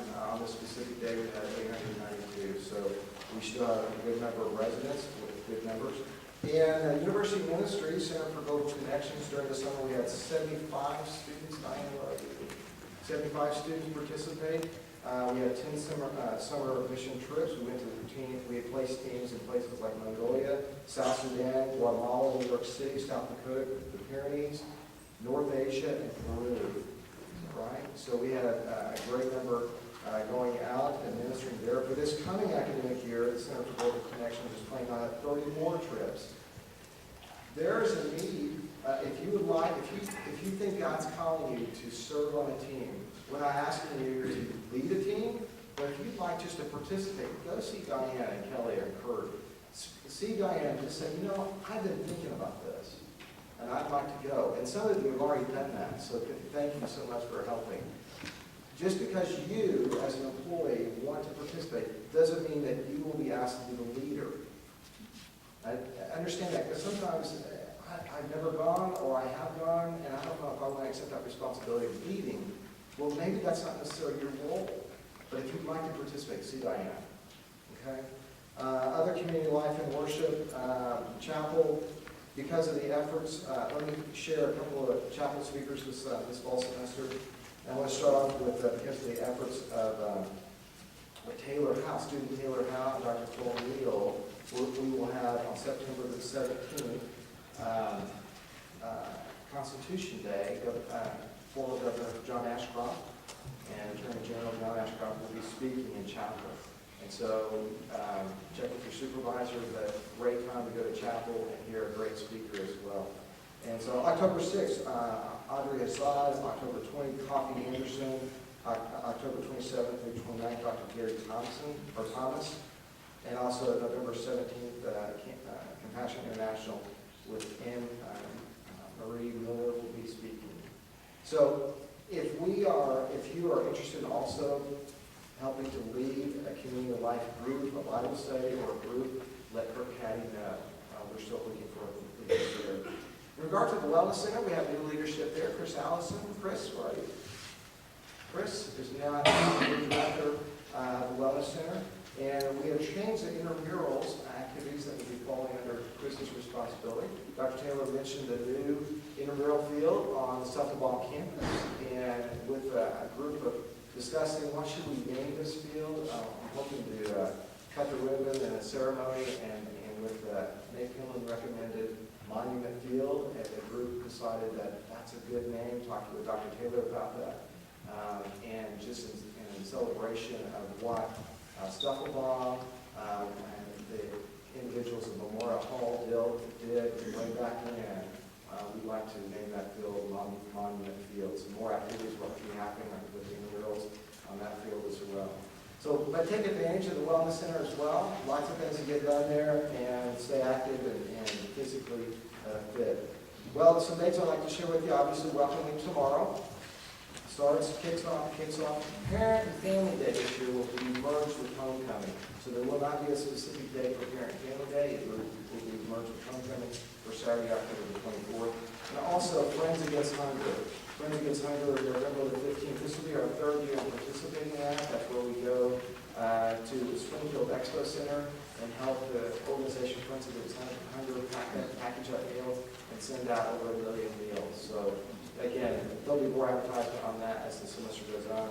And November 15th will be the Friends Against Hunger campaign. Thank you. Thank you very much. Kirk County, great. Kirk has put together a formal request, made this request to put up an art display, which will be down by the sycamore trees. No. Yes. I was hoping for the right tree name. Is that the sycamore trees? No, they're not oak. Okay, down by Life Walk, sycamore tree, and through Kurt's decade of interest and maybe more of traveling to South Dakota, the Lakota tribe, he has just a passion and a heart for the Lakota people. And many students have gone on trips with them as well. And Kurt had a vision of putting together an art display to describe the welfare of the Lakota people. And so what you see as you go down the Life Walk will be a display that's going to be set up throughout the semester. And there will be some signage explaining it. There will be pictures outside.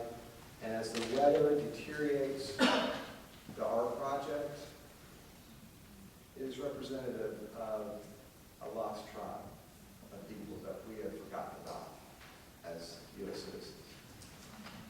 And Kurt has done an excellent job in making this proposal, and he can speak more fluently about this, but I hope I've done an okay job. Okay. If you have questions about this project, it comes up to you, but please talk to Kurt about it. Thank you, sir.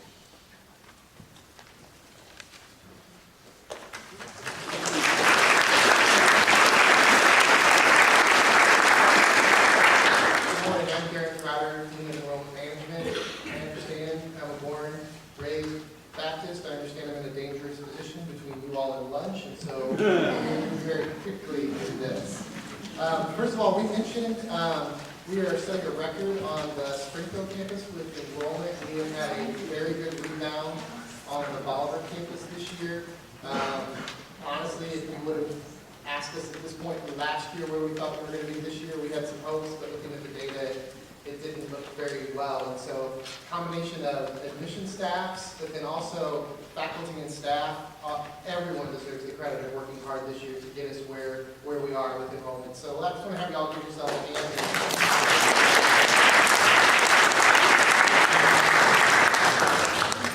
As we move forward with enrollment management, we're in the process of trying to restructure some things and take a full view of all campuses, all programs. And so throughout this year, you'll see us putting together a strategic enrollment plan and a comprehensive marketing plan that will kind of move forward. We'll be pulling lots of people in to kind of help us develop that. And so I do want to kind of give you a brief class profile. I kind of pulled some data off of our class yesterday. We're very proud of this class. Our ACT is up 0.2 points, and we increased enrollment, and so we're at a 23.6 is our average freshman ACT this year. National average right now for college-going students is a 20.9, so we're 2.7 higher than the national average. Missouri average is a 21.6, so we're 2 points higher than the Missouri average. And so we're excited about that. Our high school GPA is up to a 3.56 over a 3.52 last year. And so I think you all are going to be excited about working with this class this year. And so again, credit to faculty being involved in the recruiting process and helping us get high-quality students. So we have a 55% female, 45% male is our blend this year. Another very great statistic that helped us really get where we need to be with enrollment is over 130 of our new students, both freshmen and transfer, are athletes this year.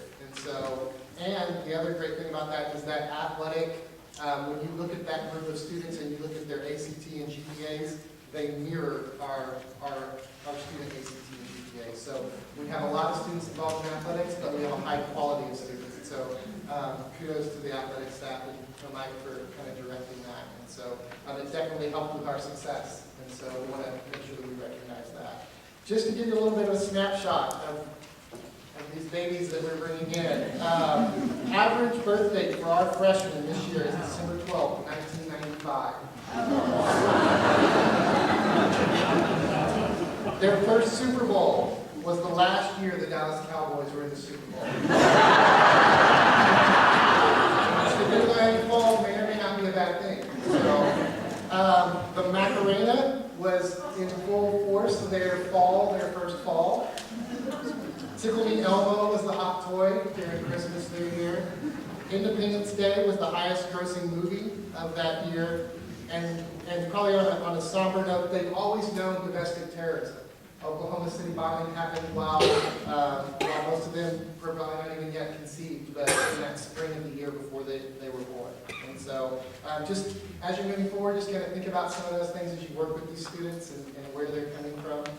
I do have a couple things I just want to kind of mention. You were handed coming in, we mess with everything. We have changed our visit dates, and so in cooperation and conjunction with Noel Evans kind of advising us and looking at some of our data, we made some adjustments to those and want to provide you with those. Those are right on the website, but they are different than what's in the catalog, and so we want to make sure that everybody knows that we've made some adjustments to those, and we'll kind of let you know what your involvement is those dates get a little bit closer. So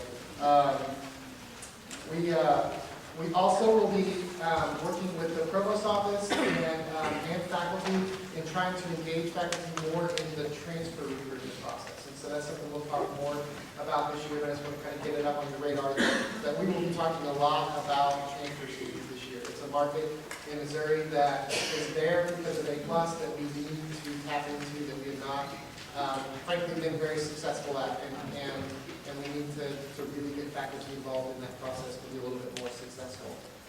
From the retention end, Levi Fox, we have moved his office. He is now in the suite where the Success Center is located as well. And so Levi's focus is sophomore and junior retention. And so if you have students that you're working with that you're concerned about them retaining, please direct them to Levi. You can just send them over to that, or you can call Levi at extension 2072, and he would love to kind of work with those students. And so he is actually on maternity leave for the next week. And so if you have people that you need to kind of let people know, either send the Success Center or call me at 1810, and we can get them connected to whoever, so we can get them to talk to. So, from the marketing communications area, they wanted me to kind of mention web and digital signs. The website and digital signs are now underneath marketing. And so if you have something that you want to go up on the digital signs, or you have changes to the web, you can do that by sending a help desk request to marketing at sbu.nib.edu, or going online to https://helpdesk.sbu.nib.edu and fill out a help desk request, and they'll kind of do that. We are in the process of moving to a new content management system, and we're going to redo our website over the course of this year. And so we're going to triaging requests. We're going to make changes as we go, but the major overhauls, we're going to put those on hold this year, and we'll hopefully, if everything works out correctly, we're going to roll out a new website over the summer. And so we're excited about that. And then finally, I want to mention, also calendar. Calendar is very important. We've noticed there is a lack of people putting events on the calendars, and so we want more events on the calendar. And so it's very important not only for our students to be able to see what's going on, but it's also important for their parents to be able to see what's going on. It's also very important for prospective students. They go to the calendar just to see what's happening. And so if you look at our calendar, it's very anemic compared to the activities that we have. And some of that maybe is nobody understands how to get anything on the calendar. So let me tell you, if you go to the portal, on the home page of the portal, if you go down to the portal, to the bottom of the calendar, there is a little tab there that says Add Event. And you click on that, so it will add it to the website, it will add it to the portal, and students will also be able to view it on their, on the app. And so it kind of feeds all the different areas. And so if you have any event going on, club, organization, you're gonna have students over to your house for an event, we want to see that on the calendar. We want people to know that we have a thriving community happening and there's lots going on. So please make sure that you log in all of your stuff on the calendar there. So, and then finally, the Marketing Communications Department, in conjunction with Student Life, University Relations, and Admissions, is launching a social media campaign that we want to kind of kick off this morning. And so we have a little video that will kind of talk to you about that, and I'll tell you a little bit more.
But Flat Bearcat was designed by one of our own students, Ashley Pyatt, and Raleigh Skinner also helped with that, and Nate Finley kind of drove some of the campaign, and then Rebecca Wright is actually going to be running a lot of the back end stuff. And so, but we are very excited. We have Flat Bearcats for every student, every faculty and staff member. Alumni will also be sent Bearcats. All of our incoming students, that once they are admitted, will be receiving Flat Bearcats. Everyone on our branch campuses will also be receiving Flat Bearcats. And so we kind of want to blitz social media with Flat Bearcats over this next year. And so we want to encourage you to take a Flat Bearcat. They're in the lobby on your way out. And so we want to encourage you to take a Flat Bearcat, take pictures, post them. There's more information if you go to SBUNID /Flat Bearcat. That'll give you more information. But anything, Facebook, Instagram and Twitter, just hashtag Flat Bearcat. In Facebook, you actually have to tag us, but in Instagram and Twitter, if you hashtag it, it'll pick up and start showing on our social media. So we're excited about it. Things would be fun just to kind of get the word out about SBU and get people involved. So thank you very much.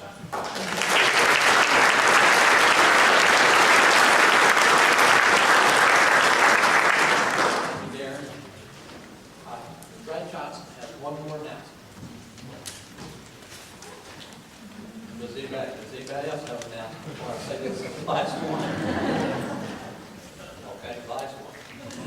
I'll be brief because I'm the only thing between us and lunch. So, September 16th, we have an important event coming up on campus. Traditionally, we've had a faculty and staff picnic. We're kind of shifting the focus of that a little bit, but that will be held on September 16th. We're calling it the SBU Birthday Bash, noting that it is SBU's birthday on the 17th, where they are living, that's okay. So on September 16th, put that on your calendar.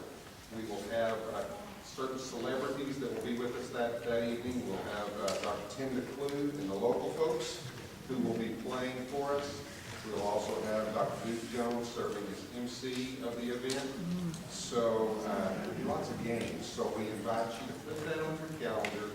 And you will get an invitation, thank you, Paula. You'll get an invitation in your, is that going through campus mail or going through, all right, going through campus mail. So you got that little postcard. Flat Bearcat will be there, so you'll be there too. Well, let's see, 1878. Actually, 137 here.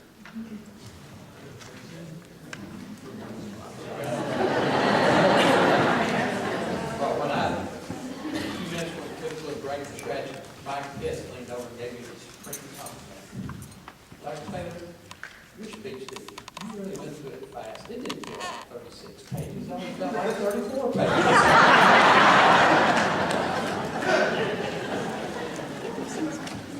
Well, thank you so much for your kind attention and your great spirit. And, I think our next event actually is, buying this lunch in the cafeteria. Yes. So, I assume they're ready. We're just a little bit ahead of schedule. Let me dismiss this in prayer.